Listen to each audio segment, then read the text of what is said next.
A'udzu billahi minasyaitonir rajim.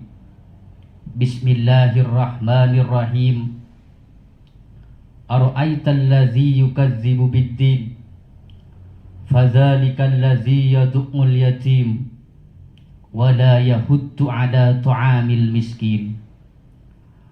Fawailul lil musallin alladzina hum an salatihim sahun alladzina hum yura'una wa yamna'una al-ma'un. Shadaqallahul azim. Bapak-bapak, ibu-ibu, hadirin para tamu Allah yang berbahagia. Di dalam potongan ayat 34 surat Luqmanul Hakim, Allah nyatakan, wa ma tadri nafsum madza taksibu ghadah.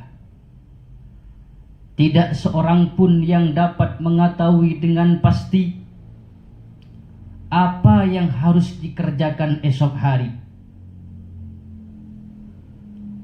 Kita semua tidak tahu apakah besok kita masih tetap menjadi orang yang beriman atau kufur. Kita besok tidak tahu apakah kita tetap menjalankan rutinitas aktivitas keimanan kepada Allah atau tidak. Kita tidak tahu apakah besok kita tetap menjadi karyawan, saudagar, berniaga. Wa ma tadri nafsum madza taksibu ghadan. Tidak seorang pun yang dapat mengetahui dengan pasti apa yang terjadi esok hari. Apakah kita besok masih bernafas atau tidak? Apakah besok kita masih tetap memiliki waktu, kesempatan atau tidak? Tidak ada satupun orang yang tahu. Allah nyatakan, wa ma tadri nafsum madza taksibu ghadan. Tidak ada yang tahu oleh jiwa apa yang akan terjadi esok hari. Karena kita tidak tahu besok seperti apa, maka pada saat Allah memberikan kesempatan waktu kepada kita saat ini pula, jadilah hamba Allah yang menghambakan dirinya kepada Allah, menjadi manusia yang takwa taat kepadanya, serta menjadi manusia yang bermanfaat bagi dirinya dan orang-orang sekitarnya. Sambung ayat ini, wa ma tadri nafsum bi ayyi ardin tamut. Tidak seorang pun yang dapat mengetahui dengan pasti di bumi mana mereka akan mati. Kita tidak tahu sebagai manusia kapan dan di mana kita akan mati. Wa ma tadri nafsum bi ayyi ardin tamut.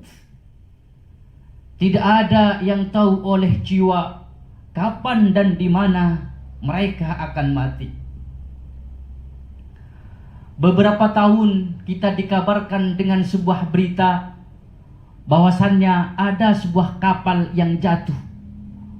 Entah itu jatuh di udara atau jatuh di dasar lautan, yang pastinya kapal itu memakan ratusan jiwa mati. Hadirin para bapak-bapak, ibu-ibu, tamu Allah yang berbahagia. Andai kata mereka para penumpang pesawat tahu bahwa pesawat yang dia tumpangi akan mengalami cedera, akan mengalami bahaya, tentu mereka tidak mau menumpang, tidak mau mengendarai ikut dengan pesawat itu. Dengan rasa bahagia, senang, gembira, dari jauh ingin pulang ke kampung halamannya.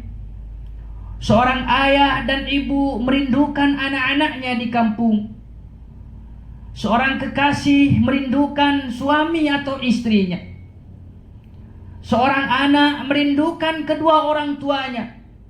Tetapi kerinduan, kebahagiaan, hendak lain, pesawat itu jatuh di dasar lautan.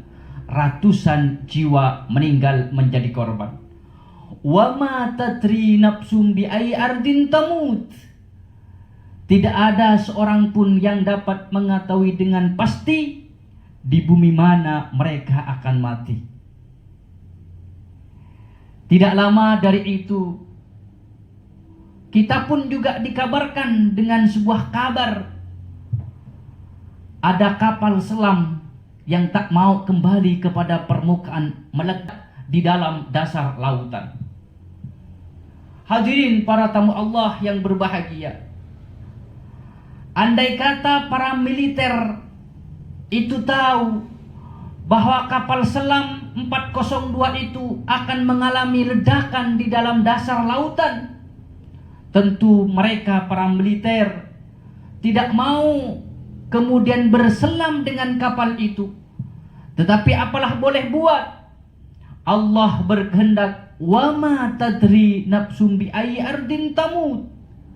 Tidak seorang pun yang dapat mengetahui dengan pasti di bumi mana mereka akan mati. Terus menerus kabar itu dikabarkan kepada kita, kejadian di berbagai kota, daerah, bahkan di luar negeri sana pun gempa dan longsor pun juga terjadi dalam setiap waktunya.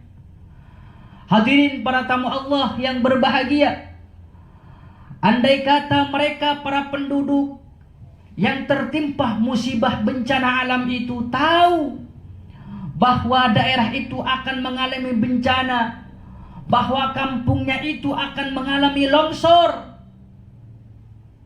tentunya mereka akan berpindah hijrah ke tempat yang lebih aman sebelum hari hak longsor itu terjadi. Tetapi apalah boleh buat, Allah berkata, wa ma tadri nafsum bi ayyi ardin tamut. Tidak seorang pun yang tahu kapan dan di mana mereka akan meninggal. Bisa jadi saat ini kita kumpul seperti ini, besok kita meninggal. Bisa jadi kita terus-menerus berusaha ada di majelis ini, Allah berkehendak meninggal di tempat kemaksiatan. Bisa jadi kita tidak pernah pulang ke kampung halaman, merantau. Bisa jadi kita akan meninggal di kampung halaman kita. Wa ma tadri nafsum bi ayyi ardin tamut. Tidak ada yang tahu oleh jiwa di bumi mana kita akan meninggal. Hadirin para tamu Allah yang berbahagia, untuk lebih jelasnya lagi daripada ayatnya Allah ini, atau kemudian untuk lebih dekat kepada pemahaman, wa fi zamanil ghabir, pada masa dahulu kala ada sebuah kisah yang mana kisah itu penuh dengan hikmah di dalamnya jika kita mau mengambil pelajaran daripada peristiwa itu. Sebuah masa ada seorang yang sangat kaya sekali. Dia bukan Firaun, bukan dia bukan Qarun, tetapi kekayaannya tidak ada yang menandingi hari ini. Saking kayanya dia, orang punya perusahaan ribuan, punya karyawan ribuan, sampai-sampai dalam setiap kehidupannya diurusi oleh karyawannya. Namanya orang kaya. Orang kaya ini mau kepergian, liburan, bahasa sekarangnya healing, mau berwisata. Pada saat mau berangkat berwisata, orang kaya ini memanggil kepada pembantunya, wahai pembantuku, ambilkanlah, pilihkanlah pakaian yang terbaik yang aku miliki. Maka pembantunya itu memilihkan pakaian yang bagus buat tuannya. Diambillah pakaian yang menurut dirinya cocok, dibawa kepada tuannya. Wahai tuan, apakah pakaian ini layak untuk engkau pakai hari ini? Oh tidak, ini kurang bagus. Ambillah pakaian afdalu minhu, pakaian yang lebih baik daripada ini. Dicari lagi di lemari yang satunya, subhanallah, Karena memang pembantu ini adalah mengkoleksi pakaian tuannya. Seakan-akan satu daripada pakaian tuannya ini bekerja 1 tahun tidak dapat membeli satu pakaian daripada tuannya. Maka diambillah satu pakaian yang bagus itu diberikan kepada tuannya, cocoklah kemudian tuannya itu. Kemudian pakaiannya sudah rapi siap untuk berangkat. Dan tuan ini, orang kaya ini manggil kepada penjaga daripada penjaga kendaraannya. Supirlah, katakan, wahai para supir-supirku, pilihkanlah kendaraan yang termahal, yang terbaik, yang aku pernah miliki. Maka dicarikanlah oleh supir itu dan dibawalah kepada tuannya. Semuanya pada sudah siap, perlengkapan sudah siap, kebutuhan yang akan dimau bawa kepada tempat libur itu sudah siap. Semuanya sudah steril, keamanan sudah banyak, rapi. Bahkan untuk mengamankan dirinya bertambah dengan tambahan sewahnya. Tentara-tentara semuanya sudah dipersiapkan. Lalu berangkatlah orang kaya ini dari rumah menuju tempat liburannya.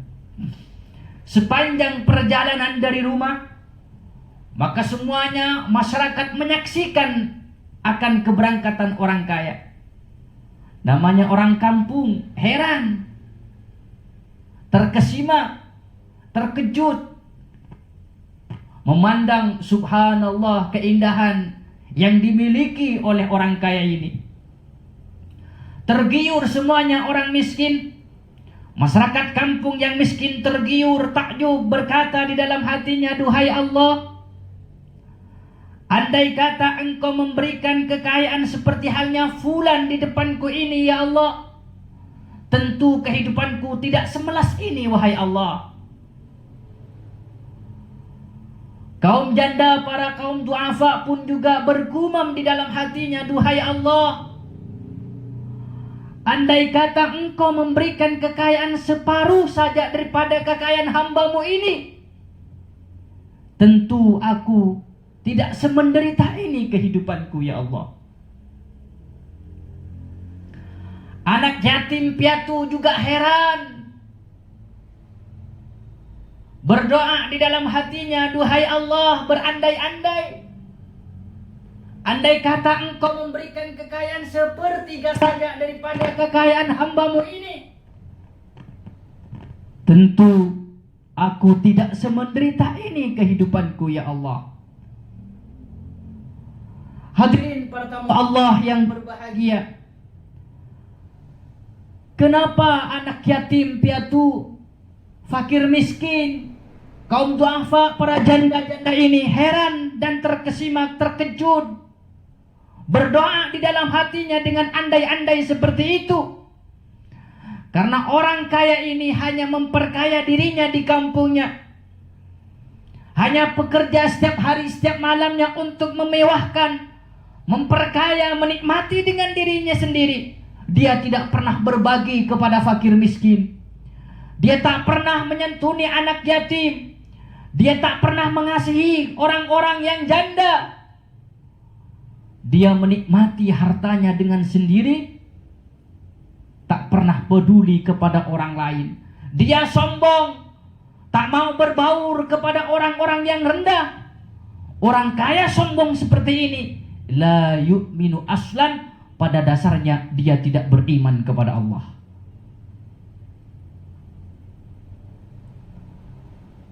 Hadirin para tamu Allah yang berbahagia, orang kaya ini lalu melanjutkan perjalanannya. Di tengah-tengah jalan di stop oleh orang tua bang. Kata orang tua, mau kemana kau? Rami-rami pernikahan atuh. Maka oleh orang kaya dari atas kendaraannya itu, hai orang miskin tua jelek, minggirlah dari jalanku, biarkan aku normal melanjutkan perjalanan ini. Orang tua diusir oleh orang kaya ini dengan kesombongannya. Tapi orang tua ini dengan gagahnya berkata kepada orang kaya sombong ini, "Wahai orang kaya sombong," ini bahasanya sekarang, "Sirru baini wa bainak fanzil." Di antara kita ada rahasia, maka turunlah kamu dari kendaraanmu.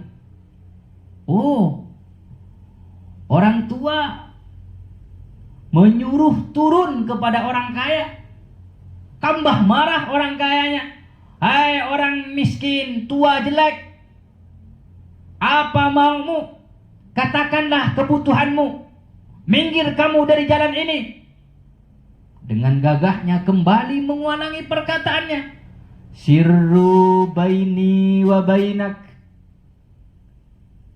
Aku dan kamu memiliki rahasia. Fanzil, turunlah kamu dari kendaraan. Sampai diulang ketiga kalinya oleh orang tua ini. "Wahai orang kaya sombong, turunlah kamu dari kendaraan. Di antara kita ada rahasia, turunlah." Orang kaya ini kan penasaran, kepo. Bahasa timurnya tak ketenan. Maka turunlah orang kaya ini, menyampiri orang tua. Lalu ketika dekat, orang tua berkata, "Wahai orang kaya sombong, a'raftani? Apakah engkau mengenaliku?" "Oh tidak. Bagaimana aku mengenalimu? Hanya pertama kali ini aku berjumpa dengan kamu. Siapakah kamu sebenarnya? Katakanlah." "Benar kamu tidak tahu siapakah aku?" "Iya benar, siapa kamu?" "U'arrifu nafsi." "Engkau ingin tahu siapakah aku?" "Iya, katakan, aku tampar ini." "Baiklah, kalau kamu ingin tahu siapakah aku, ana malakul maut." Allah. Jemaah para tamu Allah yang berbahagia, yang awalnya orang kaya sombong ini dengan gagahnya seketika itu melemah. Dengan rasa gembira dan senangnya pada saat itu gemeter. Dengan rasa sombongnya, merasa memiliki segala-galanya pada saat itu berubah dengan pucat tanpa ada daya sedikit pun. Dengan rasa takut, gemetar, pucat, tidak memiliki kenikmatan dunia.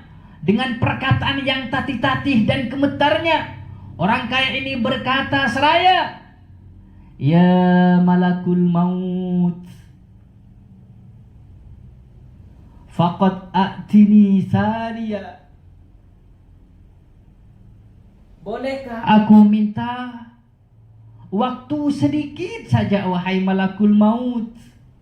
Arji ila ahli wa mali, agar aku dapat kembali kepada hartaku, dan aku kabarkan kepada keluargaku agar hartaku disantunkan kepada anak yatim, agar hartaku dibagikan kepada fakir miskin, agar hartaku diberikan kepada kaum duafa dan janda-janda, agar hartaku diberikan kepada orang-orang yang membutuhkan, dibantukan kepada lembaga, dibantukan kepada pembangunan masjid, diberikan kepada orang-orang yang mestinya dia butuh. No, tidak. Tidak ada toleransi bagimu. Tidak ada negosiasi untukmu. Sekali tidak, kata malaikat maut.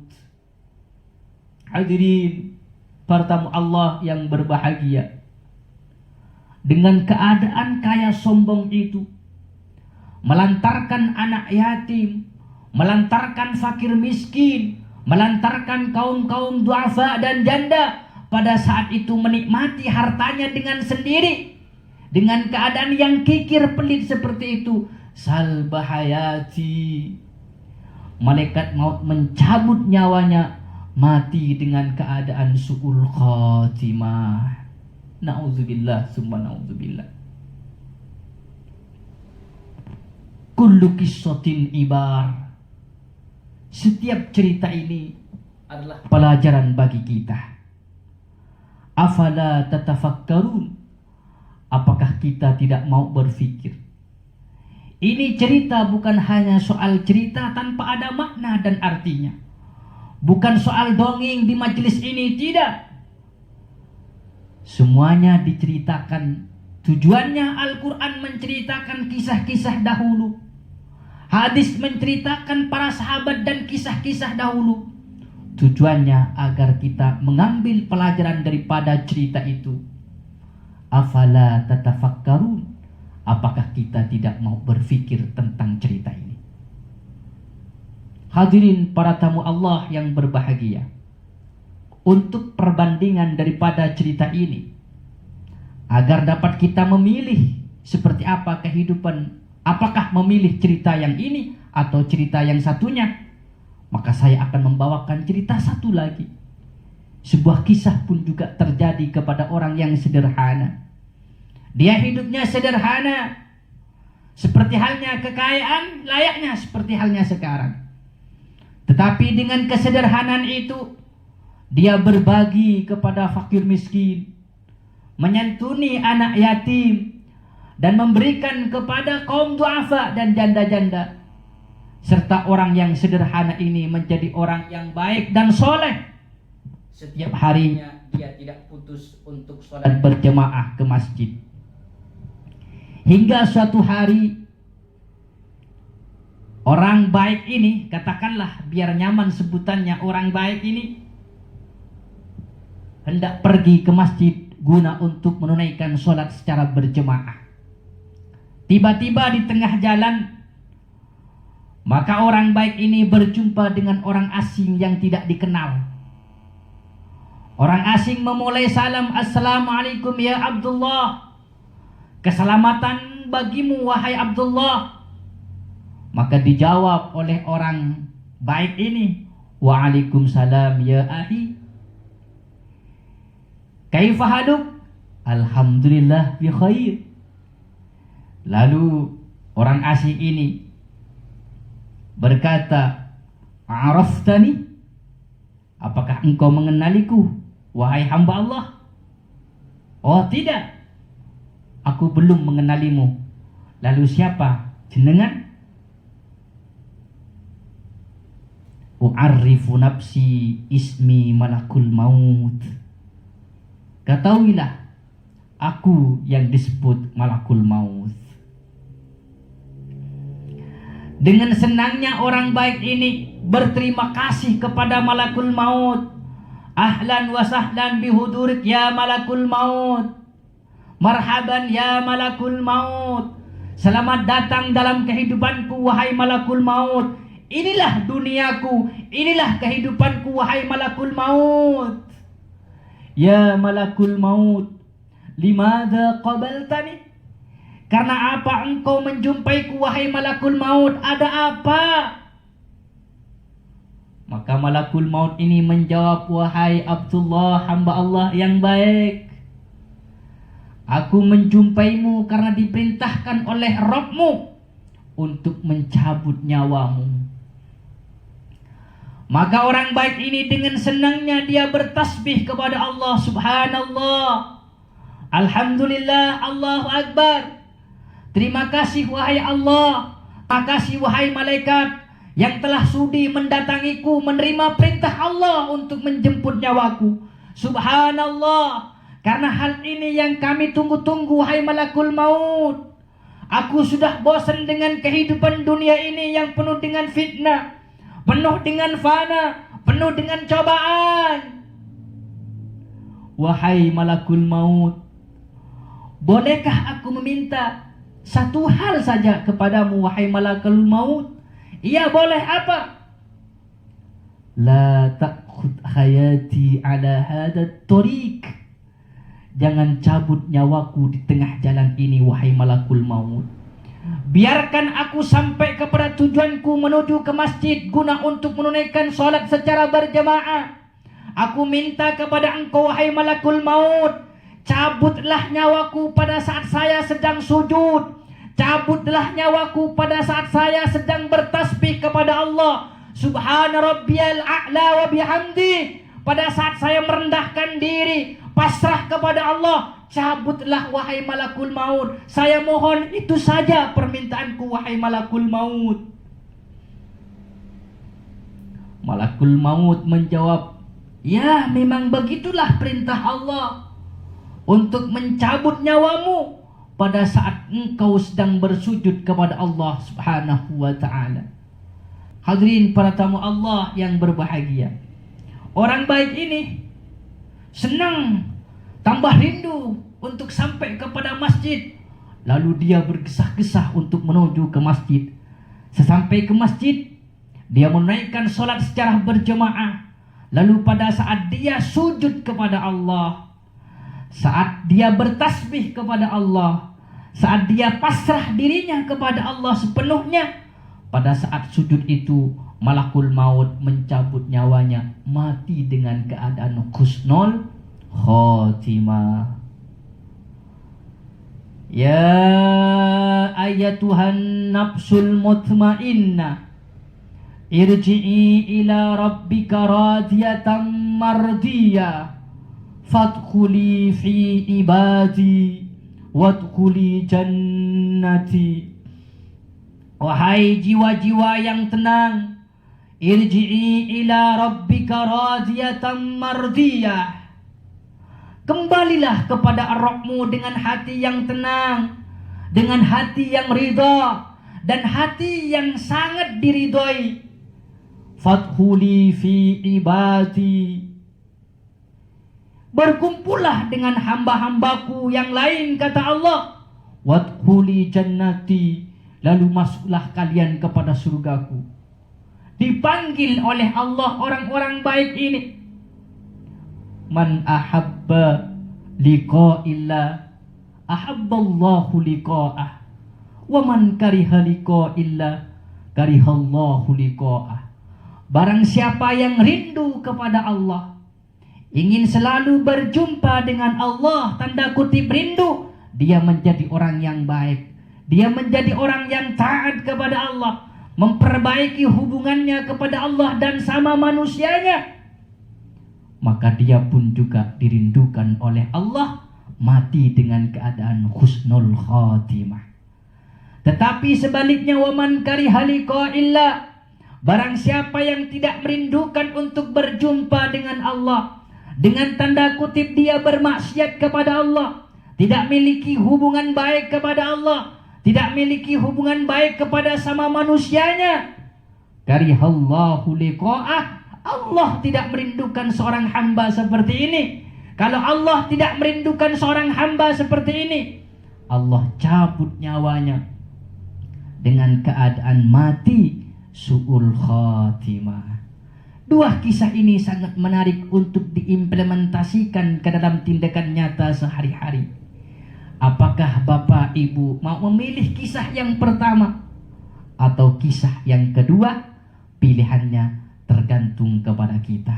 Mudah-mudahan dua kisah ini dapat diambil hikmahnya oleh kita. Yang jelek mudah-mudahan dijadikan pelajaran, yang bagus mudah-mudahan ditarik kepada jendela hati kita. Wallahul muwaffiq ila aqwamit thoriq. Wassalamualaikum warahmatullahi wabarakatuh. Monggo jika ada pertanyaan.